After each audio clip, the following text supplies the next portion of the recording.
Best varicose wines చికిత్సనే పొందండి. నొప్పి లేని చికిత్స కోసం సంప్రదించండి ఎబిస్ హాస్పిటల్.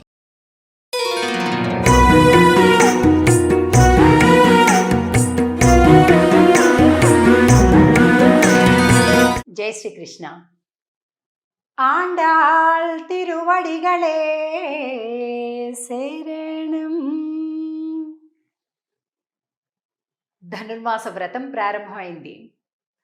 ధనుర్మాసం అంటేనే మనందరికీ కూడా ఆండాళమ్మవారి తిరుప్పావై దివ్య ప్రబంధం, ఆ గ్రంథం ఎప్పుడెప్పుడు చదవాలి, ఎప్పుడెప్పుడు పాడాలి, ఎప్పుడెప్పుడు ఆలయాలకు వెళ్ళిపోవాలి, తెల్లవారే హారతులు ఇవ్వాలి, చలిని లెక్క చెయ్యకుండా ఆడవాళ్ళ ఎంతో మంది చక్కగా ముసుగులేసేసుకొని 4ంటికి 3ంటికే కూడా ఆలయాలకు వెళ్ళటాన్ని మనం చూస్తాం.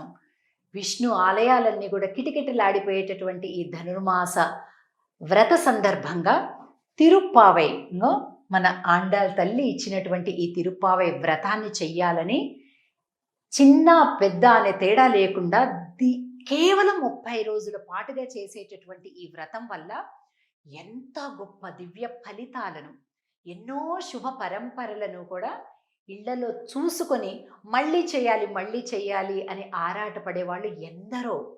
అయితే అది భాష ద్రావిడ భాషలో ఉండడం వల్ల మరి సాక్షాత్తు ఆండాళ్ తల్లి తన నోటితో స్వయంగా చెప్పిన పాసురాలు అంటే శ్లోకాలు అని అర్థం. తమిళంలో ఉంటే పాసురము అని అంటాం, సంస్కృతంలో ఉంటే శ్లోకము అని అంటాం. మరి ఆండాళ్ తల్లి ఎలాగైతే శ్రీకృష్ణ భగవానుడు భగవద్గీతని స్వయంగా తన నోటితోటి చెప్పి అర్జునుడికి బోధించారో, ఆండాళ్ తల్లి మన కోసం 30 పాసురాలను మనకు చెప్పింది. వాటిని ఈ ధనుర్మాస వ్రతంలో ఇంచుమించుగా డిసెంబర్ 16, 17 ఈ 2 రోజుల్లోనే ప్రతి సంవత్సరం ప్రారంభమవుతుంది. 1వ రోజు, 2వ రోజు, 3వ రోజు అని ఆ రోజు నుంచి ప్రారంభించి సంక్రాంతి భోగి రోజుకి ఆండాళ్ రంగనాథుల కళ్యాణంతో ఈ వ్రతం సమాప్తి అవుతుంది. ఎన్ని గొప్ప ఫలితాలని ప్రతి ఒక్కరూ అనుభవిస్తారంటే ఈ వ్రతం చేసిన వాళ్ళు అది స్వయంగా తెలుసుకోవాల్సిందే. చూడండి చక్కగా ఇక్కడ ఆండాళ్ అమ్మవారు, రంగనాథుడు. అసలు ఏంటి ఈ పాసురాల్లో ఉండే అర్థం, అసలు ఈ పాసురాలు చదవటం ఎలాగా అని ఎంతో మంది చాలా శ్రద్ధగా ఎదురు చూస్తుంటారు. అందుకోసం చిన్న పిల్లల నుంచి పెద్దవారి వరకు కూడా దీని అర్థం కూడా సులభంగా తెలిసేలాగా మనం ఇలాగా ఇంత చక్కగా స్క్రీన్లో టెక్స్ట్ పెట్టి, బొమ్మలు పెట్టి తిరుప్పావై పాసుర అర్థాన్ని చాలా సులభంగా అర్థం చేసుకుంటూ, ఎందుకంటే అర్థం తెలియకుండా చదివేదానికంటే అర్థాన్ని అనుభవిస్తూ చదివేటటువంటిది చాలా సంతోషాన్ని, విశేషమైన ఫలితాన్ని ఇస్తుంది. అందుకోసం మన సుమన్ టీవీ వారు ఇలాంటి ఒక ఏర్పాటు చేశారు. చక్కగా ఆండాళ్ యొక్క వాక్కులు, ఆ పాసురాలు, దాని అర్థాలు, అలాగే చిత్రాల రూపంలో వీటన్నింటినీ కలిపి అనుభవిస్తూ చిన్న పిల్లలతోటి కూడా, మన ఇంట్లో ఉండేటటువంటి పిల్లలు ప్రధానంగా ఒక పెద్ద రహస్యం చెప్తాను. తిరుప్పావై వ్రతం ఎవరైతే చేస్తారో మంచి వరుడు దొరకటం, లేదా మంచి వధువు దొరకటం, చక్కటి పెళ్లి సంబంధాలు రావటం, అలాగే ఉన్నటువంటి వారిలో కూడా ఏదైనా ఇబ్బంది ఉంటే అటువంటి కుటుంబ సమస్యలు కూడా తొలగిపోవటం, వీటన్నింటినీ కూడా విశేషమైనటువంటి ఫలితంగా చెప్తారు. నేను నా అనుభవంలో చూసినంత వరకు కూడా ఎవరైతే సంకల్పం తీసుకొని ఈ పాశుర అర్థాలను వినడం, చదవటం చేస్తారో సంవత్సరం గడిచేలోగా పెళ్ళిళ్ళు 100కి 101% అయినటువంటి వృత్తాంతాలు నేను ఎన్నో చూశాను.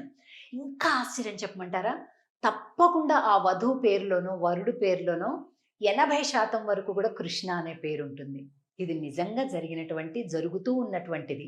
కాబట్టి మంచి జీవిత భాగస్వామి, ఎలాగైతే మా ఆండాళ్ తల్లి ఈ వ్రతాన్ని స్వామి కోసం చేసింది, స్వామిని పొందింది, అలాగే మనం కూడా మంచి జీవిత భాగస్వామిని జీవితంలోకి ఆహ్వానించాలి అంటే మనస్ఫూర్తిగా ఈ వ్రతంలో పాల్గొందాం. ఎలా చేయాలి, ఏం చేయాలి అనేటటువంటి అన్ని వివరాలను ఒక్కొక్కసారిగా అందిస్తాం. తప్పకుండా ఈ వ్రతంలో పాల్గొందాం.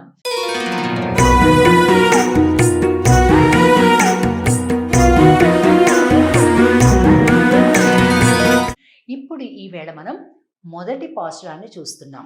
ఇప్పుడు ఇది చూస్తే ఆండాళ్ తల్లి పక్కన చిలక ఉంటుంది, ఎడమవైపు కుప్పు ఉంటుంది. మనకి మధుర మీనాక్షి అమ్మవారి ఆలయం బాగా ప్రసిద్ధి కదా తమిళనాడులో. ఆ మధుర మీనాక్షి ఆలయానికి 40-50 కిలోమీటర్ల దూరంలోనే శ్రీవిల్లిపుత్తూర్ అనేటటువంటి ఒక దివ్య దేశం. అక్కడ అమ్మవారు అవతరించారు ఈ కలియుగంలో. ఈ కలియుగంలో తాను అవతరించి అర్చా స్వరూపం అంటే విగ్రహ రూపంలో ఉండేటటువంటి భగవంతుణ్ణి నేను పెళ్లి చేసుకుంటాను అని ఈ వ్రతం చేసింది. అలాగే పొందింది కూడా. అందరి సమక్షంలో స్వామిని వివాహమాడి స్వామిలో లీనమైంది. ఇది ఆండాళ్ కథ. కనుక మరి అర్చామూర్తిగా గుళ్ళో ఉండేటటువంటి విగ్రహ రూప భగవానుడు నడిచి వచ్చి వివాహం చేసుకున్నాడు అమ్మని. కాబట్టి ఎంతో శక్తివంతమైనటువంటి ఈ తిరుప్పావై వ్రతాన్ని, పాసురాలని మంచిగా అర్థంతో మనం ప్రవచనం చేసుకుందాం. ఇప్పుడు మొదటి పాసురం చూద్దాం మనం. ఇది మార్గళి తింగళ్ అనేటటువంటి పాసురంతో ప్రారంభమవుతుంది. మార్గశీర్ష మాసంలో మొట్టమొదటి పాసురం ఇది. వ్రతంలో, ధనుర్మాస వ్రతంలో 30 పాసురాలలో ఇది మొదటి పాసురం. నేను పాసురాన్ని చదువుతాను, జాగ్రత్తగా ఒక్కొక్క శబ్దాన్ని మనం చూస్తూ మనందరం కూడా కలిపి చదువుదాం. మార్గళి తింగళ్ మది நிறைந்த நன்னாளால்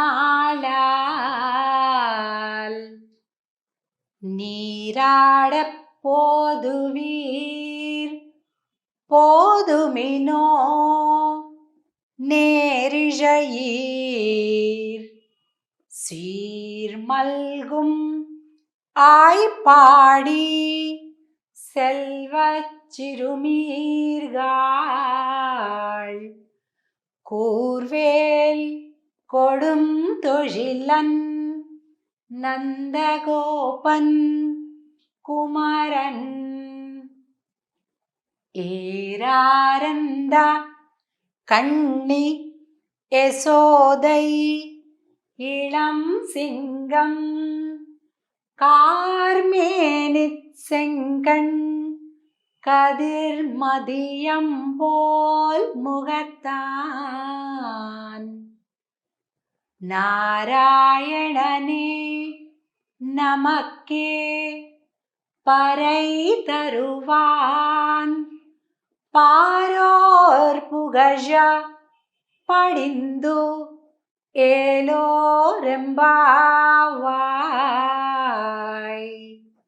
ఇది పాసురం. ఇప్పుడు పాసుర అర్థాన్ని చూద్దాం. మొట్టమొదటి పాసురంలోని మొట్టమొదటి పదం మార్గళి తింగళ్ అంటే మార్గశీర్ష మాసము. మది నిరైంద నన్నాళాల్, ఎంత మంచి రోజులమ్మా, నిండు పున్నమి రోజులు వచ్చేసాయి, వ్రతం ప్రారంభిద్దాము అనే వాక్యంతో మొదలవుతుంది.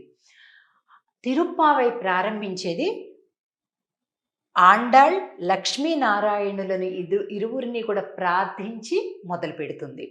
ఎలా కనిపిస్తుంది అంటే మార్గళి తింగళ్ అనేటటువంటి పదం ఏదైతే ఉందో, మా అంటే ఇందిర, లోకమాత లక్ష్మీ అమ్మవారు.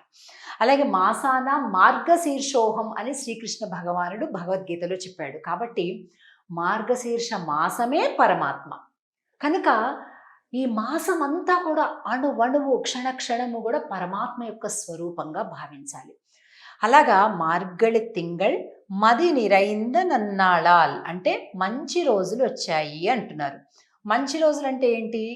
మామూలుగా మంచి రోజులు అంటే నాకు అది దొరికింది, ఇది దొరికింది, ఆహా అక్కడ సినిమాకి వెళ్ళాము, ఇది మంచి రోజులు కాదమ్మా. భగవంతుడిని ప్రార్థించాలి అని నీకు మనసులో కలుగుతుంది చూసావు, అది మంచి రోజులు అని చెప్తుంది ఆండాళ్ళు. ఏం చేయాలట ఈ మంచి రోజును?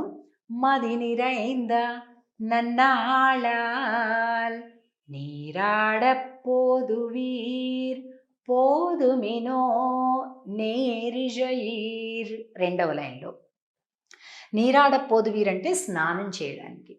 స్నానం చేయటానికి అందరూ రాండమ్మా అని. తిరుప్పావై వ్రతానికి ఇంకొక పేరేంటో చెప్పమంటారా? స్నాన వ్రతము. ఎలాగైతే కార్తీక మాసం అంతా తప్పనిసరిగా తెల్లవారుజామునే స్నానం చేయాలి అనేది గొప్ప నియమంగా మనం చేస్తామో, దాని తర్వాత వచ్చేటటువంటి ఈ మార్గశీర్ష మాసం ధనుర్మాస వ్రతం కూడా స్నాన వ్రతము అని పేరు. అంటే అంటే ఎంత ముఖ్యమో ఆలోచించండి. సూర్యోదయం కంటే ముందే స్నానం అయిపోవాలన్నమాట ధనుర్మాసంలో. అలాగే స్ శరీర శుద్ధి, అలాగే ఆత్మశుద్ధి 2 కలిపి పొందుతాం మనం ఈ ధనుర్మాసంలో. తెల్లవారుజామున స్నానంతో.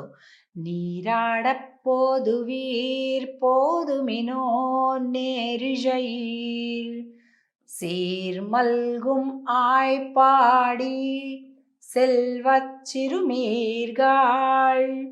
ఇందులో సీర్ మల్గుం గొప్ప గొప్ప సంపదలన్నీ కూడా కలుగుతాయి కదా అని చెప్తూ, ఏరారంద కణ్ణి యశోదై, యశోద దగ్గర కృష్ణ పరమాత్మ ఎలాగా ఎదిగి ఒదిగిపోయాడు, సింహపు పిల్లలాగా అమ్మవారి దగ్గర యశోదమ్మ దగ్గర ఉంటాడట. కూర్వేల్ కొజుందొజిలన్ నందగోపన్ కుమరన్, నందుడి దగ్గర ఎలా ఉంటాడట, చాలా అణుకువగా వినయంగా ఉంటాడట. అలా ఆ ఇద్దరి దగ్గర ఉండేటటువంటి నందగోపుడిని మనం ప్రార్థిద్దాం, స్నానానికి వెళ్దాం. అందరూ కలిపి స్నానం చేసి మనం భగవంతుడు శ్రీకృష్ణుడి దగ్గరికి వెళ్దామమ్మా. వ్రతాన్ని విందాం, వ్రతాన్ని చేద్దాం. ఎలా చేయాలో స్వామి చెప్తాడు మనకి. కలిపి ప్రయాణం చేద్దాం అని అంటుంది ఆండాళ్ తల్లి మొదటి పాసురంలో. ఇది అవతారిక. అంటే ఆండాళ్ తల్లి భక్తులందరూ కూడా తెల్లవారుజామునే ఆలయానికి వెళ్ళడం, ప్రార్థించటం కనిపిస్తుంది మనకి మొదటి పాసురంలో. పాసురాన్ని మొదల అలాగే చివర 2 కూడా మనం ఈ వాక్యాన్ని చెప్పాలి. ఆండాళ్ తిరువడిగళే శరణం. జై శ్రీకృష్ణ.